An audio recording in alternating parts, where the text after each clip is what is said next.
help inform when we attempt a land landing, but we start in the water first. Exactly. Just like we did with the Falcon 9. Yeah, exactly. And just getting to hot staging, though, is going to be farther than we got on Flight 1. Yes. Flight 1, that was about as far as we got. We didn't have hot staging on that vehicle. So that's the first and foremost objective today. Get that far, hopefully. Fingers crossed. Now, one thing that's a little cool about Starship, and it's different from Falcon 9, is we can actually hold a little bit longer if we needed to than we can on Falcon 9 missions. Once we get to T-minus 40 seconds, and if we did have a hold, depending on the reason for the hold, we can hold for up to 30 minutes. And today, actually, our entire launch window is about 20 minutes, so the whole duration would cover most of our launch window. Yeah. And that's different from Falcon. Yeah, absolutely. With Falcon, we have to go exactly at T0. That 40-second hold is super helpful. If we need to, for example, we need more time to pressurize the COPVs for flight levels. Perhaps fuel. If the engineers just need to look at some of the data, see how engines are performing, or the avionics. Exactly. Those checkouts, being able to have the opportunity to top off the fuel or LOX if it's not fully loaded. And, we might want to just take a few more minutes for that. So that T-minus 40-second hold can be really helpful. But we don't have that option on Falcon. So it's a little bit different here. We're just inside T-minus 2 minutes and counting. The good news right now we're hearing it doesn't look like we're going to need to hold a T-minus 40 seconds as the boats are clearing out of the way. Next event coming up, TVC wiggles as we move the center engines on the first stage. You can see maybe just a little bit there. 90 seconds, wiggles are underway as we're checking out the first stage.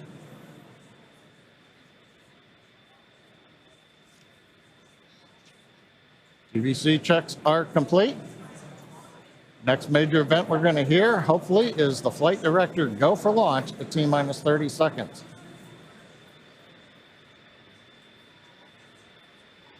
As we're coming up on T-minus 1 minute, when we get to T-minus 40 seconds, we'll just listen in.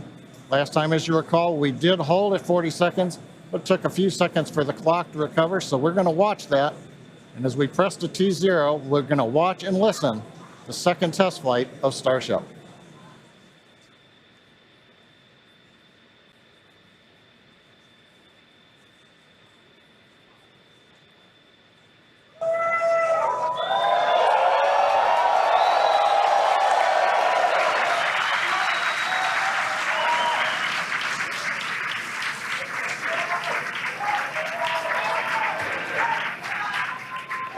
T-minus 30 seconds.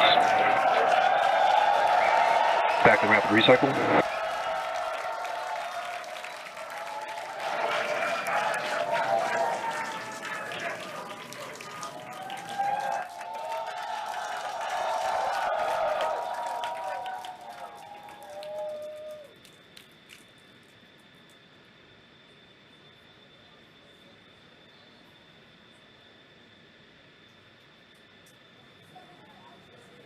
Back at Hawthorne, we're at T-minus 40 seconds in holding. We had a rapid recycle. We've not heard anything over the countdown net as the team works both first and second stages. We're going to monitor the nets here for a minute.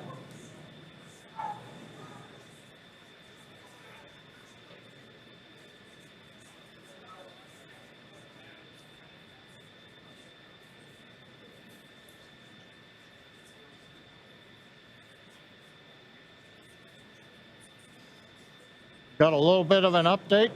We're continuing to hold at T-minus 40 seconds. This is the normal hold point for Starship, as we talked earlier. Sounds like we're working just late pressurization on, I believe, the second stage. Team is working it.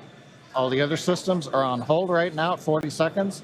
We can hold here for about 15 minutes or so before we would run out of window for this morning. So right now they're working on filling pressure vessels, and ideally we'll be able to solve this and come back and release the clock at T-minus 40 seconds We're going to continue to listen and monitor for another few minutes.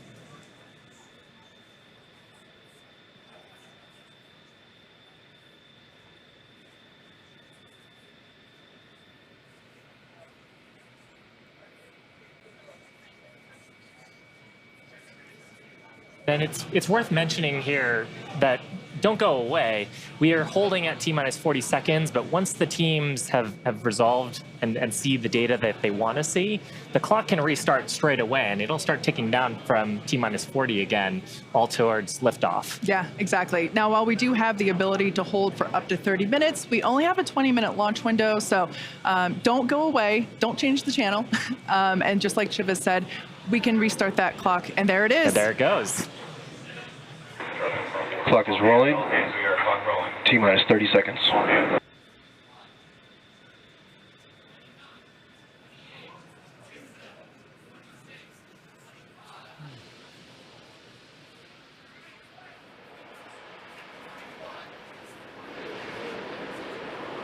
T-minus 15. 10, 9, 8, 7, 6, 5, 4, 3, 2, 1.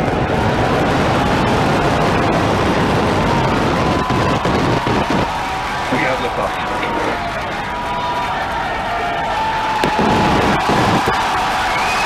Vehicle pitching downrange.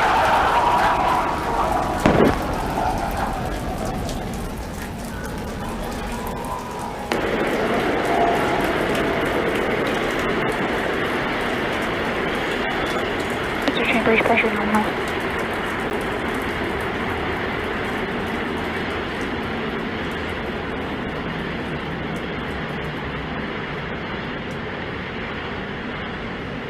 We are T plus 40 seconds into the flight of Starship.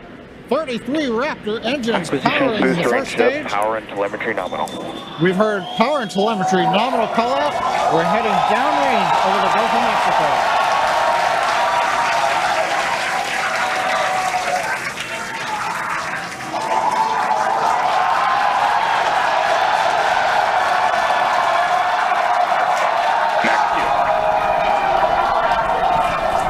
And that call out tells us Starship is through the period of greatest stress on the way to space. Now the next major event is hot staging in just over 90 seconds from now. To get ready, the booster will shut down all but 3 of the Raptor engines. Clamps holding the 2 stages together will release, and the Starship second stage will ignite its engines. Starship will then separate from the Super Heavy booster and head to space. And at the same time, the 3 engines that are still firing on Super Heavy will flip the booster around. 10 more engines will ignite for the boost back burn, putting the first stage on path for a splashdown in the Gulf of Mexico.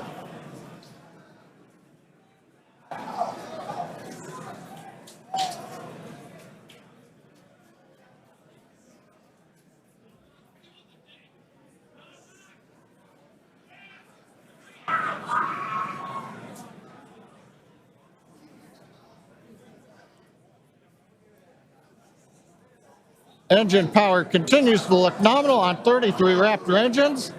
We're about to shut down the first stage and perform staging. Let's watch and listen.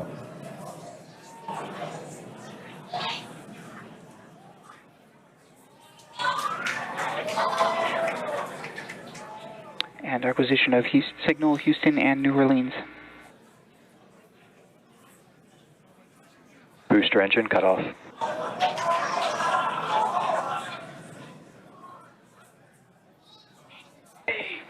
Stage separation. Boost bank startup.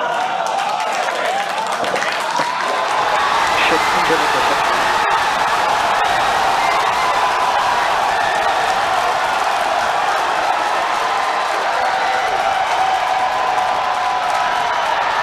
You're hearing the cheering. The first ever successful hot stage for SpaceX's Starship. Incredible views of our Super Heavy booster. And as you can see, the Super Heavy booster has just experienced a rapid, unscheduled disassembly. However, However, our ship is still underway with Ship all avionics, 6. power and telemetry nominal. And we just heard there, ship avionics, power and telemetry nominal. All 6 engines are lit, as you can see from the GUI there at the bottom right-hand side of your screen. Now, we did know that that hot staging was going to be incredibly dynamic. We knew that there was a chance that the booster would not survive, but we're going to take that data and figure out how we can make the booster better for the next hot stage. Yeah, that hot staging put a lot of load on the top of the booster, and of course it flipped around there, a lot of dynamic stuff happening. But ship is still going strong. And it's doing great. Right now, the ship, the second stage, is on its way. Like we said, you can see all 6 of its engines are ignited. The next major milestone for the ship will be the shutdown of those engines, or SECO, second engine cutoff, which if you follow our Falcon 9 launches, familiar terminology there. So far, today has been incredibly successful, even with the RUD of the Super Heavy booster. This is amazing. Primary objective of the booster today, to get to hot staging, to get ship on its way to orbit. It did that admirably. Yeah, we definitely asked. Starship trajectory nominal. All right, great news there. That trajectory for ship is Acquisition of nominal. signal, Cape Canaveral. Once again, Starship's second stage is firing those engines. And as you just heard, everything's looking good. Now, for the ship, we wanted it to survive hot staging, which, as you can see there by that little dot on your screen, it did. We also want to basically demonstrate that the successful startup of those engines, demonstrating controlled ascent, which is what it's doing right now, and eventually orbital insertion.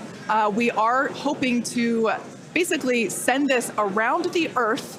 And if it makes it this far, splashdown in the Pacific Ocean, a couple hundred miles north of Hawaii.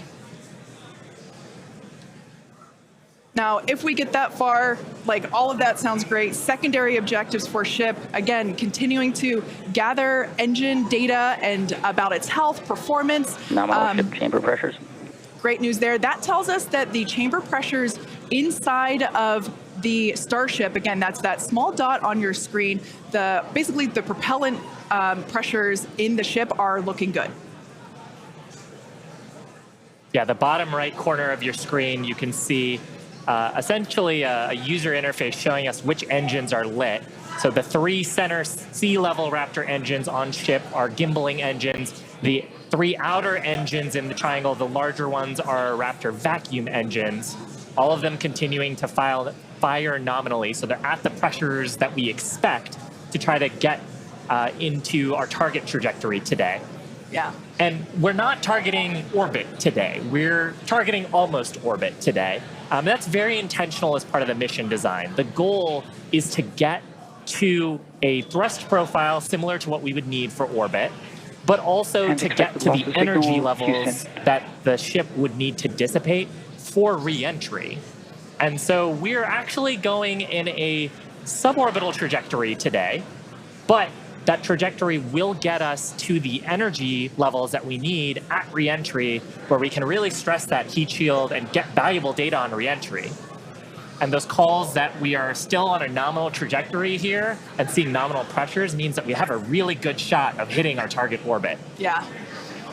Now, if the booster had survived, we would be around the time where it would be getting ready to land, performing its re-entry, but it unfortunately did not survive. That being said, that's okay. It survived several seconds after hot staging, so we're going to take that data and improve the hot staging sequence and probably improve the hardware itself for the next flight.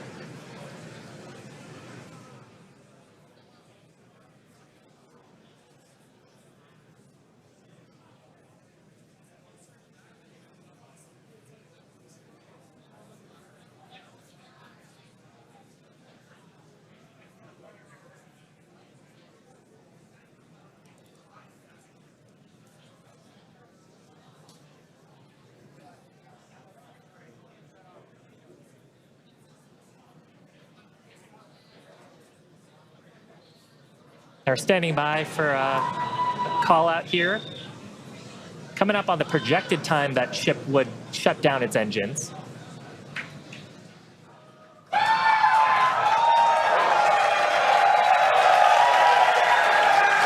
you can tell by the excitement from the crowd here at Mission Control Center in Hawthorne, there's a great view of our Star Command Center. That's our control center at Starbase Texas.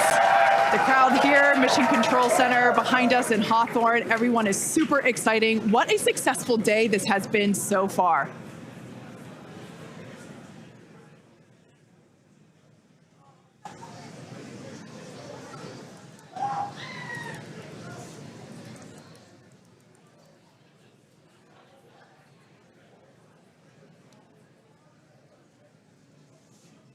And I mean, up to this point, major successful milestones through hot staging, which was the big objective today.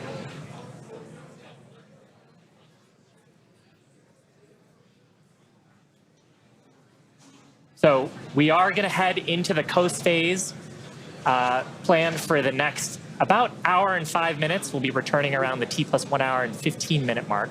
And that's while we're waiting for Starship to continue on to its next step for reentry. We're not totally sure what video we're going to get, and that video comes normally by overflying ground stations, but we don't have a ton along our flight path. So fingers crossed that we will get some via Starlink on this mission since we're testing that out.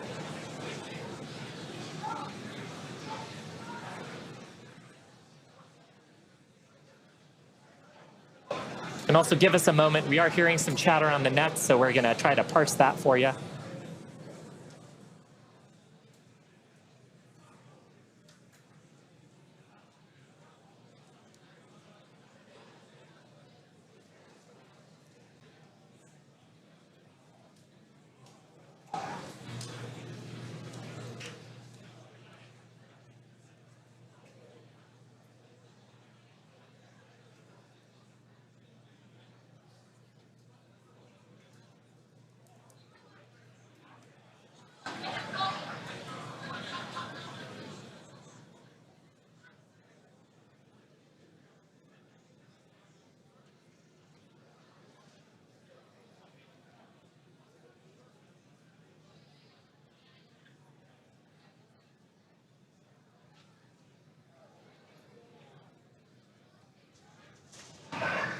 John Innsbrucker back here in Hawthorne at our webcast desk.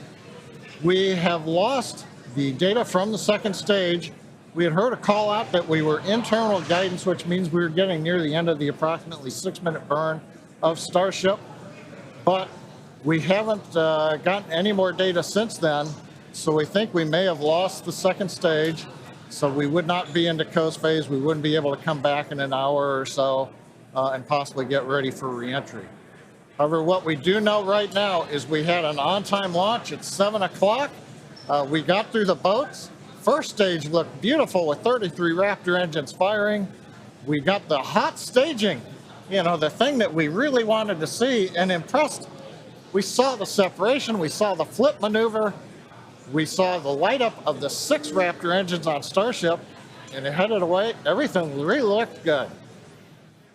But what we do believe right now is that the automated flight termination system on second stage appears to have triggered very late in the burn as we were headed downrange out over the Gulf of Mexico. But the real topping on the cake today, that successful liftoff, Kate, Shiva, the hot staging is just beautiful. Exactly what we were looking for. Yeah, ultimately, honestly, such an incredibly successful day. Even though we did have a RUD or a rapid unscheduled disassembly of both the Super Heavy booster and the ship, that's great. We got so much data, and that will all help us to improve for our next flight. Of course, and that's why we flight test, and you can bet that there's going to be more to come. So we really do want to thank you all for joining us. Of course, we want to thank the people of Cameron County. We want to thank all the federal agencies that have supported us for our test, and of course, a huge congratulations to the entire SpaceX team on getting through this flight test today. And I think with that, we're going to sign off from here in Hawthorne. Thanks so much for tuning in, and we'll see you next time.